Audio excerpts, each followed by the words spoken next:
What's going on, you guys? Coming to you today with an 800 point Rebel build. And a lot of people have been asking, are you going to do a 800 point battle report? I do have plans, but larger battles like that take more time to set up. So I do want to bring that to you guys. I just can't give you a specific date on when something like that is coming. But make sure you are subscribed and click the bell for alerts so you don't miss it when one does come. And also, I want to remind everybody there is another round of the giveaway going on right now, so you can win an expansion of your choice in the form of a $20 Cool Stuff gift card just by being a subscriber and leaving a comment on this or one of my videos. It's as simple as that.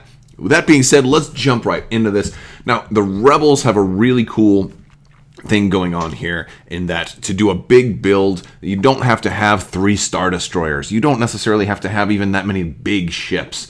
I think the Rebel fleet is best symbolized by 1 big ship and the rest smaller ships, and I think that kind of looks more iconic, so I think I'm going to do something like that. So a lot of people said, oh, we'll do a Rogue One build, and I could definitely put in, an MC-75. I don't know if I'm going to do that, though, and the reason being is if I want to be that thematic, I wouldn't be able to have Radis on the MC-75 and then warp it in because he has to be in play already. And then also, I'd have to have him somewhere else, so it couldn't be too thematic with that. But no problem. We're going to go with Akbar instead on an MC-7 or an MC-80 assault cruiser. The reason I want to do this, we could do Akbar. We don't have to do Akbar. I might do somebody else. We'll do our commander last, actually. The reason I was thinking Akbar, though, is because I'm going to make this one the home one. Why do I want to make this one the home one? Well, if I'm going to have a lot of ships, I want somebody who's going to affect all of my ships. And that's another thing that Radis isn't really that good for. Radis isn't going to make as much of a difference in an 800-point game. He's more important in a smaller game because the ship that he can warp in can be almost half of your list, whereas, in an 800-point game, it'll be much less value than that. Home one also is going to be able to affect a lot of nearby ships, so that is also a really good thing. We're going to have the pretty big side arcs, so we can put like enhanced armament on here. I also want to put heavy ion emplacements. That's going to be really, really nice considering we got blue dice all around. And we'll go ahead and put ECM on here and one more little thing, engine text, just to make up for our lower speed and keep us from falling behind with the fleet. As for our commanders, Akbar is a good option, especially in an 800-point game. We're going to have a lot more ships to shoot at, so you're more likely to have double arc on both sides. But also Dodonna is a pretty solid option as well. I've got to say, Dodonna has some real credentials to him, but if I'm doing tech things like heavy ion emplacements, then I'm not going to be having those face-up crits. So we'll go ahead and go with Akbar. But I think Dodonna is also a really good option for a big deck. The only problem is big deck. You're gonna need a big damage deck because you're gonna be running through all of their damage cards in an 800-point game. So Dodonna could actually be somewhat problematic. You'll end up having to probably reshuffle damage. And I think that's probably good enough for right now. Like I said, in an 800-point game, I do want to try to have my ships loaded out, so I'm not just running like a 20 flotillas in one big ship. I don't want to do that. I'm going to have a lot of ships, and I'm going to add some variety because we want the Rebels to have some variety. So I'm going to run a Pelta command ship. I'm going with the blue version. Since I have Akbar, I want to be able to get the most out of the potential side arcs. But I do also want Intensify Firepower. So I don't really have a whole lot of dice mitigation. So we're going to run some things like Intensify Firepower to give us some of that automatic, dice help. We also have Home 1 for dice help. But the Intensify Firepower will affect everybody. They don't necessarily have to be right next to Home 1. So that's also another good thing. And we'll go ahead and do disposable capacitors. We can add some, get some more firepower if we want to shoot straight. We don't need disposable capacitors on there, but that's all right. We're going to do all that. All right, what else are we going to add? We do need to add a transport. I'll do a Rebel medium transport, and I'm going to add Torin Farr on there. She's going to buff everybody. She's also giving us some dice mitigation. She will especially be helpful with the MC-80 if I don't get the blue crit. But also, because normally you don't really need blue dice rerolls as much But now, since we got some really nice blue crit stuff, maybe we do. We'll also throw Bright Hope on her and Commsnet. Commsnet's going to be important for handing tokens to this Pelta so that we can continue to do that. As a matter of fact, I have other things that I could do instead of Commsnet too. I could potentially go with different CR90 titles. We'll store a CR90A in here. We're running Akbar, right? So I would run Jaina's Light, but I could potentially run the Tantive 4 title. So this way I could take a couple of Concentrate Fires and just keep handing tokens over to the Pelta. So that's another option that we could do. And it would not necessarily be bad, not at all. We could also look at doing some things different. Normally you run the Turbo Laser reroute circuits on a CR90, but if I'm running Akbar, maybe I want enhanced armament on that CR90. What the heck? Let's do it. Let's go a little bit wild. Let's do some different stuff. Let's put Tantive 4 on there. This way I'll drop Commsnet. All right, I'm going to drop Commsnet, and instead of that, I'm going to put Bomber Command Center, because I want a variety of squadrons as well. I mean, the Rebels have a huge variety of squadrons. Let's make this a variety build. We're going to run all kinds of different stuff. We're going to make it fun. All right, so we got a CR90. We've got to have a Hammerhead. I'm going to go ahead and drop a Hammerhead Scout Corvette. Would like to have a couple of them, but I don't know if it's going to work. I want a lot of variety, and I'm going to put Gunnery Team and Spinal Armament on there, so he's got a nice big frontal arc, so he doesn't necessarily have to Akbar. He can go out at the front, and that's not bad. Let's see what he's... whoa, I doubled him. I don't want to double him just yet. And let's see. So we could add enhanced armament on him as well, but I think he's going to focus on frontal shots more. He's probably not the best guy to put in with an Akbar fleet. We'll just do the one. We'll give him disposable capacitors as well. And then in case he's ramming, we'll give him Garel's Honor. Matter of fact, you know what? Let's drop him. Let's go with the black Hammerhead. We're gonna give him Garel's Honor. We're gonna give him external racks. We're gonna make him a lot of fun. And maybe we'll give him something here too. Champ Syndulla would mess them up a little bit. I think we'll go with Boarding Troopers though. We'll go with Boarding Troopers. Why not? No, maybe. All right, that's good. We'll have him fun. He'll be our little suicide charging forward, or maybe sneaking around trying to get in the back. But now he can potentially, if he gets that side shot, or if you were able to sneak him in between two ships at close range, a black and 2 red on each side, one of them can have an extra. Oh man, or even better yet, instead of external racks, let's go a little bit crazier. Let's go rapid reload. Give him 2 black on the side, and he'll have 2 black and 2 red on each side when he's shooting out of his side. That'll be better than his frontal arc. That'll be really nice. Okay. All right, so we're at 405. We've got 1, 2, 3, 4, 5 different ships so far. Let's keep it going. Well, what else should we add? We got to have a Nebulon in there. And since we're going to run some bombers, let's put a Yavaris on there. That's always a good idea. Yavaris is great for helping those bombers out. And I'll make him fairly standard. We're going to go ahead and do a flight commander, so we can do our command after we move.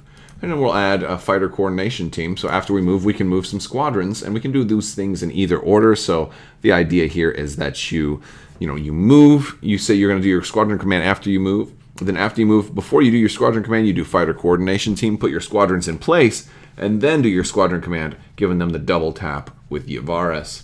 Always a very fun option. So now we're up to 6. When we're only at 473, I can go all the way up to about 600 points before I have to think about adding squadrons. So let's add a little bit more variety. We've got Akbar in here, so we want some side arc ships. Why don't we put in an MC-30 scout frigate? That's going to be beautiful. MC-30s are nice. We can do some fun things with them. They're going to have lots of side arc dice coming out, and we'll give one of you guys admonition and Lando, so you can stop some fun, some nasty attacks coming in. That's always going to be helpful. All right, so we have. Let's see, we are at 554. Let's add another ship. Let's add a CR90B. This way I have a couple of CR90s. This one I will give Jaina's Light to, and you know what? Let's swap this around. It makes more sense for the A to have Jaina's Light. And let's go down to the B, and we'll give B the Tantive E4, so he can hand out the tokens as well, since he's going to be closer to the action. And he'll also take heavy ion emplacements. Now here we've got a really strong ship that's going to be throwing a lot of dice out of the side arc, because you're going to get in range. You're going to have those 2 blue plus 2 red. That's going to be gorgeous. And if not, you can just do a double arc of front and side, have more chances to trigger heavy ion. Of course, you're only going to be able to trigger it once, but that's still awfully cool. All right, and we've got that. Now we want to add some squadrons. Before we add squadrons, let's take a look how many we can trigger. This guy can hit 3. This guy can hit 3. That much is good. Maybe we want to give a little bit of. Maybe we want to put some 8R Talon on here. That's always fun. 8R Talon might be a real nice thing. So we've got 8R Talon on the Pelta, so we can do a double tap. The 8R Talon is also really, really helpful with, with Yavaris. So if somebody wants to trigger somebody and get them in position early, then Yavaris can make them double tap again. But the only problem there is that you'll have to have some relay. So I think we're close to the point where we want to add some relay. But we're going to have a lot of squadrons. I might have to add another flotilla. 1, 2, 3, 4, 5, 6, 7, 8 ships so far. That's looking pretty good. We could add. Let's see. We want to make sure we have side arcs.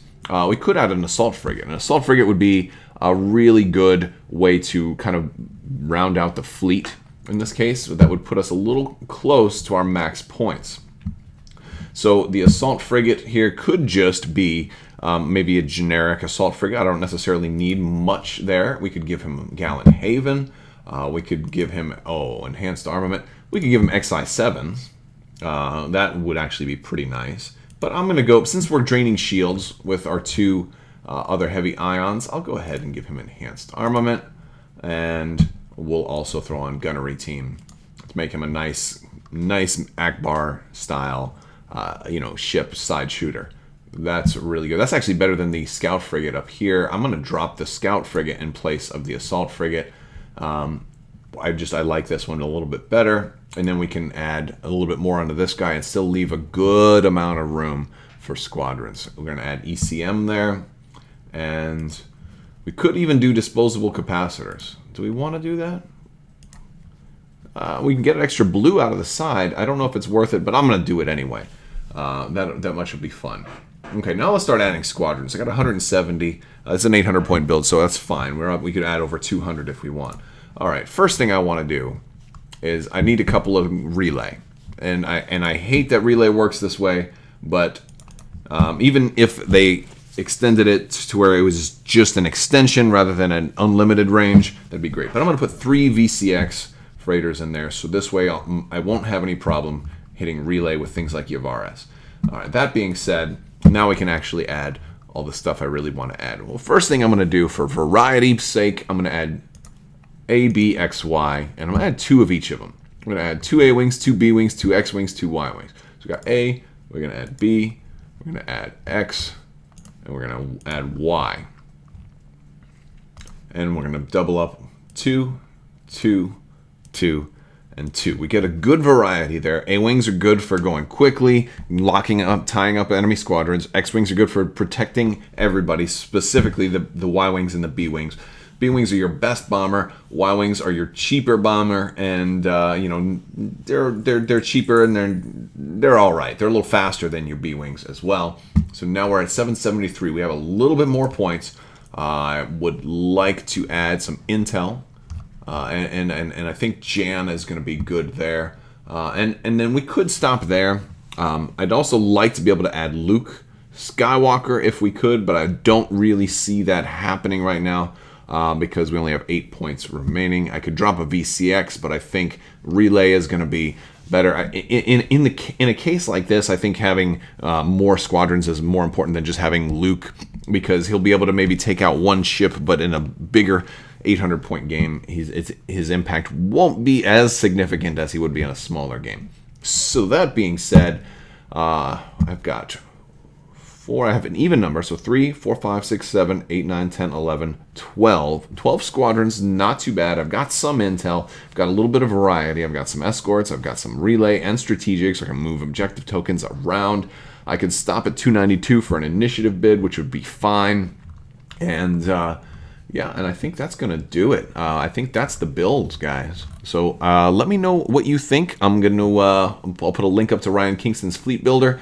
And, do you think there's enough variety in this build? We're going to get a lot of pack, or we're going to be able to pack a lot of punch in this build. We're going to have a lot of red dice rolling with Akbar, and I think we've got enough support to make that work. We've got the Intensify Firepower, we've got the Home 1, we've also got Torrent Far and Bomber Command Center.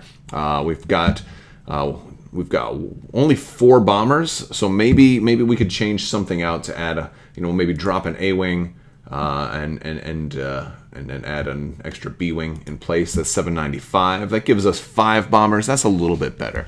There we go. So I changed it out a little bit. But that's the build, guys. So let me know what you think. This is just a fun one. If you were going to recreate the Battle of Scarif, you wouldn't be able to do it exactly. I think what you'd have to do is just put Radis on a different ship. I also don't want to recreate the Battle of Scarif just yet, because I have a strong suspicion that we're going to be finally getting that Dornian gunship here pretty soon. And once that comes out, it'll be much easier to try to faithfully recreate it, because I think that's the last ship that we really need. So that will do it, guys. Thank you again so much for watching. If you like this video, give it a thumbs up. I appreciate all the support, and don't forget to like and subscribe and click the bell for alerts, and check me out on Crabbok.com as well. Thank you guys so much for watching, and have a great day.